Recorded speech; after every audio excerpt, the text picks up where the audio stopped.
Okay, so here we are, part 2 of Endangered. Part 2 is entitled A Country No More. So this will be the reading of chapter 6 and 7 in the entirety of part 2. And if it's helpful to you, I hope that you will listen to it and remember to annotate as you're reading so that we know what you're thinking. Part 2 begins on page 49. Chapter 6.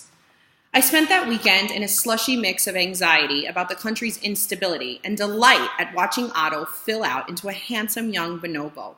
He'd been improving for a while, but he looked fully healthy for the first time. The mamas still made fun of me for having an ape husband, but at least they couldn't make fun of me anymore for having an ugly ape husband. Though his hair had become thick, it was still uneven, so for the time being, he had a punkish look. Fittingly enough, too, since he had a big, mischievous streak that was coming out in full force. He knew when to stop, though. He'd steal a magazine and hide it. Then, once he'd laughed for long enough, he'd gallantly take my hand and show me where he put it. With his sweet, big smile and eyes, it was all very charming. Almost the moment my mom left, Otto and I came down with amoebas. I won't go into exactly how we knew, but it involved poo and the color yellow. But the infection was minor, and since Otto was eating well by that point, he got through it by Monday. The same day, his results came back from the lab in Kinshasa, and I was officially the guardian of a healthy baby boy. For my last few days in the Congo, at least. Well, maybe not such a baby. Patrice had first thought that Otto was 2 years old, but it turned out that he was small only because he'd lost so much weight during his travels. He was filling out so quickly that Patrice now thought he was closer to 3.5 or 4 years old. Still young, but a kid more than an infant. He'd become really good on his feet, or off his feet, I guess I should say. Otto was still his unsteady walker, staggering a stretch and then holding my hand for a second before getting up the courage to toddle farther. But when he was near a tree, or a drain pipe, or a car, or, as I learned the hard way, a wobbly filing cabinet, he would suddenly be up in the air. My idea of space was limited to left, right, front, and behind, but he had a wonderful sense of up. He'd disappear from my hands, and I'd look around for him, getting panicked, until I'd hear the telltale raspy laugh and find him dangling from a ceiling fan, revolving on one of the blades. He still wasn't ready to meet other bonobos, though. I'd walk into the nursery with him, and the others would come over curiously, but Otto would clutch me hard and whimper until we left. Like a kid too young for kindergarten, he simply wasn't ready. I loved video chatting with Dad, but otherwise, my social life was pretty narrow. That's why Otto and I were on our way when we met the strangers. We were taking a walk along the sanctuary's overgrown driveway. Well, I was walking, and Otto followed me along the tree tops, calling down to me, amused that I'd be so silly as to choose the ground when there were thrilling branches to swing from. He would go for minutes through the jungle canopy, then come across something that scared him, a snake under his fingers, a snapping branch, a songbird flying in his face, and he'd be in my arms. Then he'd be back into the trees again. The sanctuary was far from any major road, so I was shocked when I turned a corner and saw 4 guys trudging up the driveway towards us. 2 of them had mangy-looking dreadlocks, all wore mismatched army uniforms. I backed up, my body tensed. My skin felt like rubber. One of them held up his hand. "Zila Mendule, don't run. We're lost, and we need you to guide us." I didn't want to help them find their way. I wanted to get out of there, but if I ran, they might follow, and I definitely didn't want that. "What are you trying to find?" I called out in French, crossing my arms over my chest. "What's up the road?" the man asked. "Where are you coming from?" He was speaking Lingala, but his accent sounded like a Swahili speaker's. "Eastern Congo?" "I have to go," I said, backing further down the path. I heard branches bending in the canopy over my head. Otto was up there, watching. I prayed that, like most bonobos, he'd be shy of strangers, and if he didn't try to join me, the men might not notice him. "Wait, Mendule," he said. "Ol Kabaka Frances? What's your name?" I hated being called Mendele. Back before 1960, when Congo was still a colony, the Belgians would say, "Sevez la modal," when they wanted the black Congolese to behave, follow the model. The French had morphed over time, so now any white person was called Mondele. It was a sarcastic way to paint anyone who was white as stuck up. While my dad is white, my mom is black. But no one treated me like I was halfway. I was either bled through black Congolese or Mondele. I'd inherited these face spots from my dad, but the pinpoint kind common to the Congolese, but broad leafy freckles. Sometimes I thought that's what tipped things over, whether someone could see my freckles. I was black, only to those with bad vision. "I'm leaving. Good luck finding your way," I said. The man in front advanced, holding his hands out. "Is there a school nearby?" "A school?" I asked, confused. Subtly but naggingly, the situation was spinning out of control. I quickly decided I wouldn't answer, no matter what he said back. The men said something in Swahili, then suddenly they were all moving toward me. I was nervous, but not really scared. I was only 100 yards from the sanctuary entrance, and if I sprinted, they wouldn't be able to catch me before I got to safety. But then I saw one man reach down beside a tree and pick up something. A rifle. All of a sudden, the trail was full of movement. I heard a loud crack from above, and then Otto was on the ground before me. He held out his arms to make himself look bigger and stormed the men, barking loudly. They jumped and fled a ways down the path before it must have come to them that the charging monster was only 2 feet tall. When the men stopped, Otto lost his nerve and ran headlong back to me, nearly bowling me over when he leaped into my arms. He barked at the men, buried his face in my chest in fear, barked again, then hid his face away. 3 of the men started laughing, but the smallest one was rattled. He lifted the rifle and aimed it at us. Otto started caterwauling when he saw the gun, jumping back to the ground and charging. This time, the men didn't scatter, but watched him unsmilingly. Otto stopped short a few feet in front of them, peered at the man with the gun, then ran back into my arms. Finally, seeing that Otto was no threat, the man lowered his rifle. "Is that monkey yours?" he asked. "Please get out of here," I said, my heart slamming. As steadily as I could, I turned my back on them and walked up the path. I kept my ears pricked, listening for any sound of pursuit. Nothing. Otto stared over my shoulder and barked, full of endless bravery now that he was in my arms. Once I had reached the sanctuary door, I allowed myself to turn around, head faint and legs trembling. But the men were gone. When I told Patrice, he told Clement out to scout for the men, but he couldn't find any sign of them. From my description, he thought they were kata-kata, cut-cut in Lingala, a catch-all local term that could refer to renegade guards or deserters from the Congolese or Rwandan or Zambian armies. Congolese politics were such a confusing mess that kata-kata came to refer to anyone that didn't want to meet. Many of the roaming soldiers didn't themselves know who was paying for their weapons. Seeing my anxious expression when the kata-kata were mentioned, Patrice assured me that there was nothing to worry about. But I noticed he double-checked the locks on all the doors and the windows of the sanctuary that night. Otto had been simple before, representing only himself. Now, whenever I looked at him, I'd see the image of those 2 little bonobos in the cage. His life stood for the other 2 lives, and it stood for my own guilt. Our history had become complicated. Maybe that's why we were both drawn to Puido. The adult bonobos kept to themselves, hiding away in the center of their large enclosure. I could hear them calling to one another, especially at the end of the day when they were bedding down. But I didn't see them very often, only when one happened to be near the fence while foraging. But Puido was different. He had to be kept by himself, and his 1 ape enclosure was a lot smaller than the main one.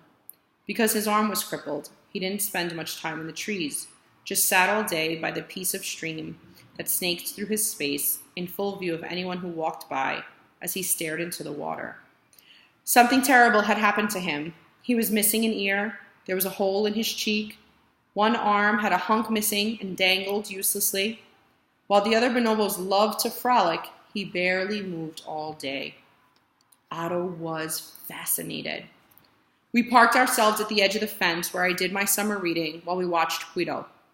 This quiet, motionless adult was apparently more Otto's speed than the rowdy nursery bonobos. One hand resting on my leg for assurance, Otto sat and called for Guido to come and play. Occasionally, Otto got frustrated and approached the fence, calling louder. He never tried to touch it, though. Not since the first time he'd grabbed the metal and gotten hurled back, left with frizzled hair and a shocked expression. Now he was very wary of the magic in the wires. That afternoon, Mama Brunel joined us when she went on break. Guido used to be our most energetic bonobo, she said, looking wistfully at him. He didn't arrive this way? I asked, surprised. Oh, no, Brunel said. He was the most popular and handsome bonobo in the nursery. Really could do nothing wrong, especially with the young ladies. Then, early last year, one of the females in the enclosure gave birth to a little girl bonobo. Guido was fascinated by the baby. He would carry her on his back, whizzing around the trees to make her smile. It earned him a lot of points. But then one time he went too fast. The baby slipped off his back, fell to the ground, and died. The pink ladies turned on him. The pink ladies? Oh, that's what we call them. Bonobos are matriarchal. That means that the females are in charge. Because bonobo females spend all day together and help care for one another's children, it makes them very close. So they're able to band together and have power over the males. Even though the males are bigger and stronger, if any of them steps out of line, the pink ladies gang up on them and teach him a lesson. Other bonobos did that to Guido? I asked. Bonobos always seem so sweet and friendly. I didn't know they could be savage like that. The baby girl bonobo was the infant of Vanilla, one of the pink ladies. When she saw it was dead, she got furious and attacked Guido, and her allies joined her. Before Patrice and his staff could get in there with the tranquilizer guns, he was almost dead. Oh, poor Guido, I said. All he did was make a mistake. They kept him apart for a while, and once he healed, they tried to slowly introduce him back. As soon as he was back near the other females, they went after him as if no time had passed. So he has to stay by himself. Otto and I watched Guido until the sun set. Even when Otto would occasionally call a greeting, Guido wouldn't react. Only once did he look back at us, and when he did, his eyes were empty. Empty, empty. Otto and I went to my room to video chat with Dad before dinner, but I just reestablished connection with the satellite link But I just established the connection when the satellite link went down. I went into the hall to find someone who might know anything and found the building quiet. Finally, I discovered where everyone was, huddled around a shortwave radio in my mother's office. What's going on? I asked, and was immediately shushed a dozen times over. The radio crackled and popped with a weak signal, struggled to get through. Why aren't we watching television? I asked, only to get shushed again. Intrigued, Otto made a bonobo version of shushing sound back. Finally, words came through. Confirm that the gunfire this afternoon was indeed seen emerging from the Capitol building, the defaced body of, thought to be the actions of TLA, or Trans Liberation Army, a militant group from the east with links to Hutu groups in Rwanda and Burundi, fleeing the capital where the army has been seen infighting, and those who are home, stay home. The signal cut out for many seconds. What's happened? I whispered to Mama Marie France, seated next to me. Her face was severe. It had always been that way, but now it seemed like she was holding it in tight, in preparation for this moment, for the inevitability that something would again fall into bits. The president has been shot, she said. Is he dead? She nodded gravely. The president is dead? Though I was in shock, I finally got out. Does that mean the vice president's in charge? No, she said. It means no one's in charge. I hugged Otto to me so tightly that he whimpered in protest. I'm trying the UN station, Patrice said, fiddling with the radio dial. The United Nations had been in the Congo since war broke out in the 1990s and had reserved a frequency for emergency communications. We have to get in touch with my mom, I said as the radio whizzed through varieties of static. No one answered at first. Everyone was in private, horrified zone. We can't get in touch with your mother, Clement said quietly. The networks are down and she's somewhere on the river with the bonobos. I have to call my dad in Miami, I said. Shh, one of the staff said. Of course, they were all worried about their families too. Patrice found the UN station. It broadcast in Belgian French. Imperative that no one be on the roads until a stable transition government is in place. Avoid interaction with any military or police or anyone who identifies as such. To reiterate, as many as 1,000 people in the capital are already dead in street rioting, with reports of many more. Counterattacks from loyalists have resulted in confusion and a spike in opportunistic violence. So being in the open is inadvisable, as most victims have died in the streets. Stay calm, but treat this situation with utmost caution. Many armed groups are on the main roads with no affiliation or central organization. The governments of the United States of America and Belgium have already announced their intent to evacuate all citizens, and France is expected to follow. Specific directions will follow on this station. Again, this has been a broadcast of the United Nations Command Center in Kinshasa. This message will repeat until further information becomes available. Patrice turned the volume down. What do we do? Asked one of the gardeners. We stay put, Patrice said. You heard them. This will go like it has gone before. We will hope no one tries to enter our homes, and the roads are where you die. What are you talking about? Everywhere is where you die, Mama Evangeline said. We'll stay here for now. No one is going to attack the sanctuary, Patrice said. Maybe not for a few days, but once there's no government and 10 million people starving in Kinshasa, the first thing that happened in 94 was they tried to eat the zoo animals. We might as well be sitting on a herd of cattle here. Not to mention the U.S. currency. They'll figure we have in our safes from our foreign donors. It's not going to come to that, Patrice said. Not this time. But he didn't give a reason why, and despair, already heavy in the room, grew crushing. It was something about the way Patrice said this time. Assassinations and coups were baggage in the Democratic Republic of Congo, and had been lugging on its own for a long time. Why should anyone expect magic intervention now? Since we couldn't risk the road, everyone stayed overnight in the sanctuary. The mamas curled up in the nursery with the young bonobos. The gardeners pulled blankets and pillows into the shed. I shared my little room with Emile the chef, and Patrice and Clement encamped in Mom's office. The rebels must have taken down the internet and cell networks, as we could establish no communication with the outside beyond what we heard on the shortwave radio. Throughout the night, I groggily trudged into the office, nodded to Patrice and Clement, and made herbal tea. No one talked, but we'd sit together and listen to the repeat of the same broadcast. Then I'd wander around some more, hoping to get tired.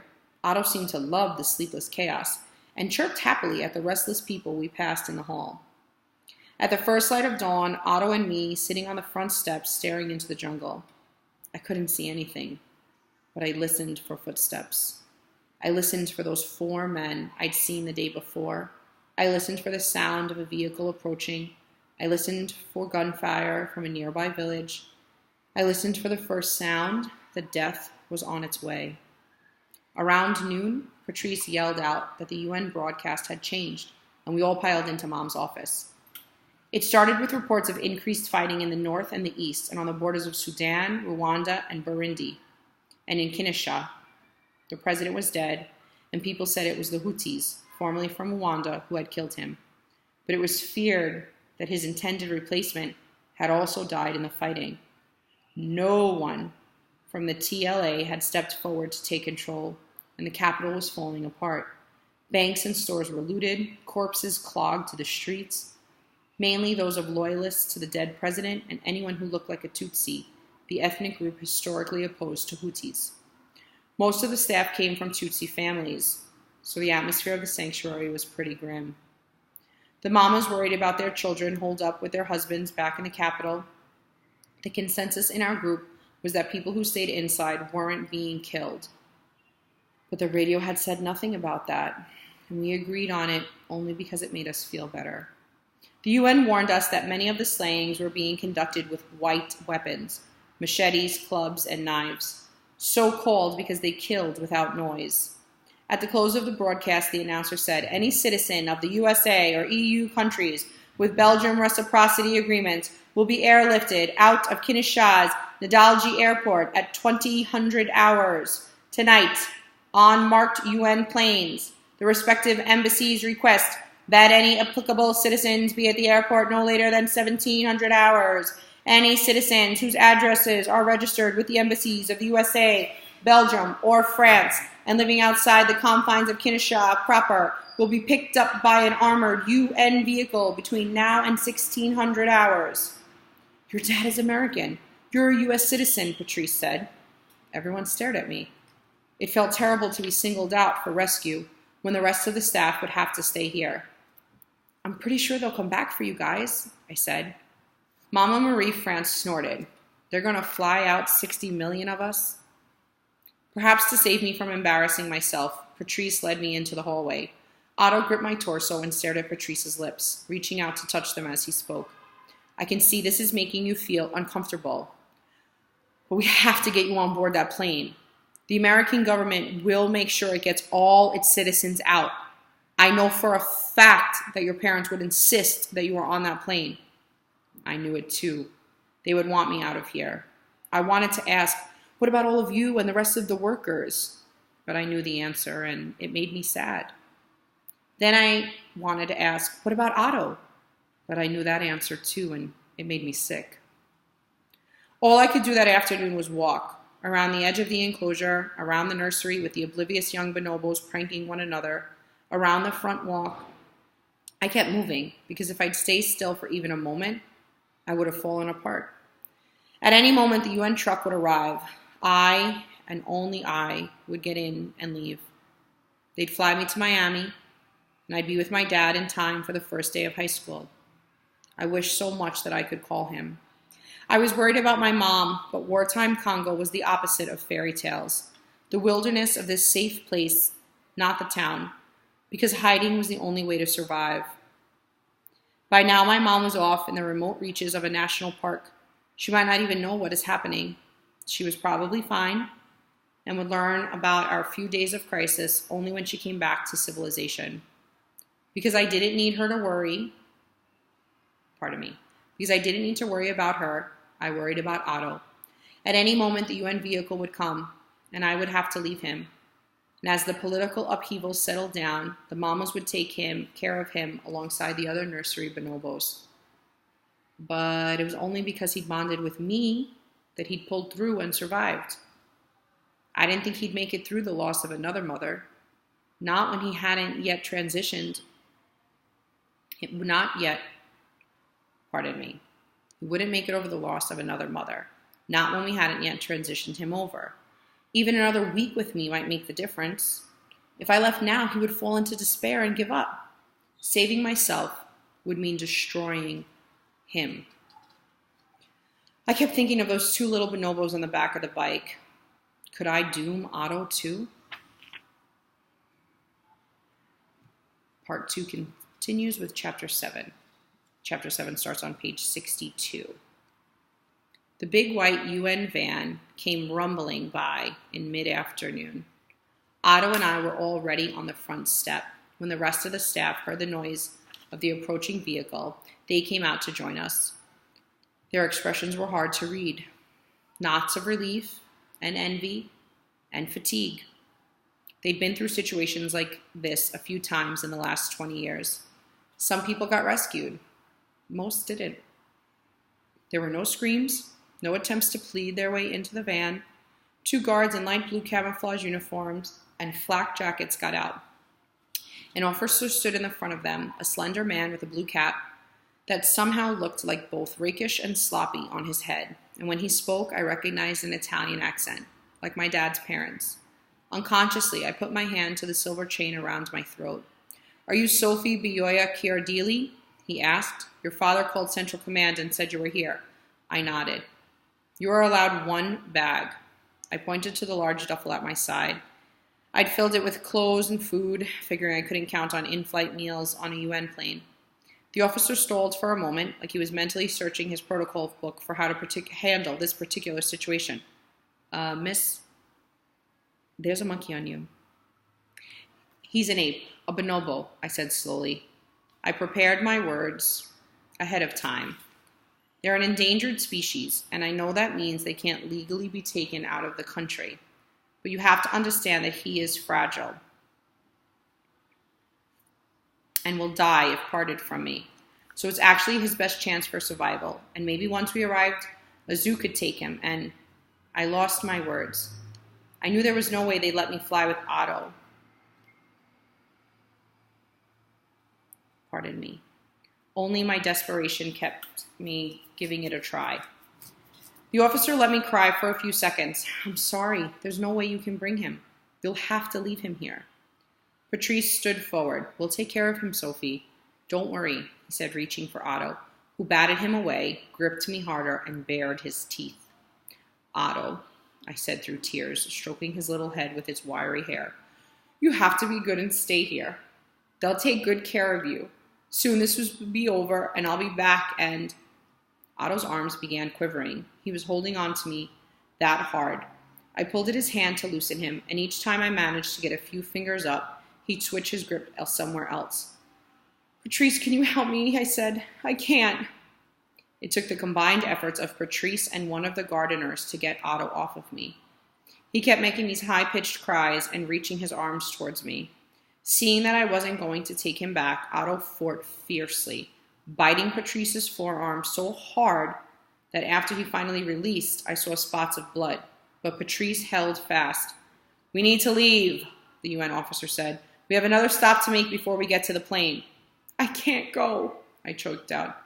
Look, the officer said, your parents will be very worried. They need you to make the right choice. Go now, Sophie, Patrice called. The quicker you make this, the easier it will be for Otto. I believed him. I got into the van. It was full of scared white people. From their nervous frowns, I could tell the situation in the capital was grim. I found an open seat and sat down. Once the officer got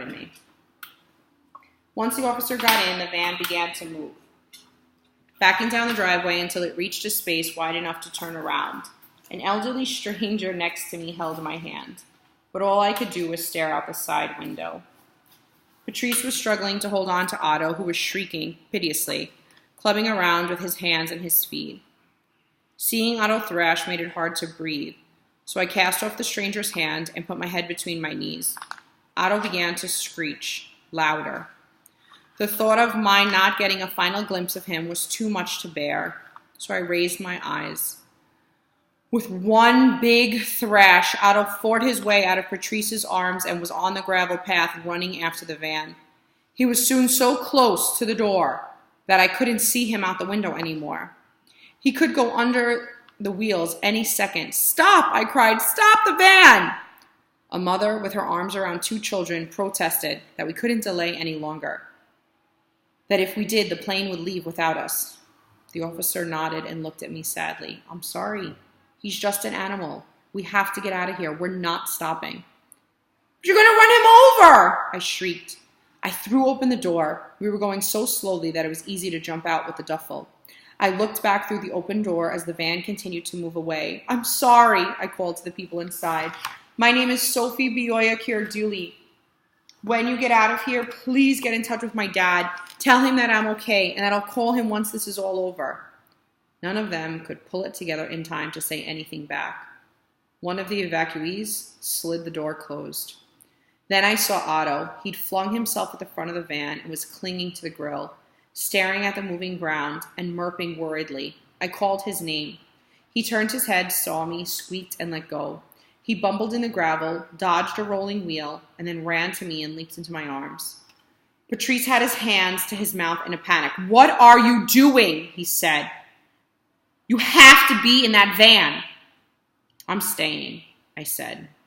I told myself that soon the van would be gone, and they'd have to let me remain in the sanctuary with Otto, that it was the right choice.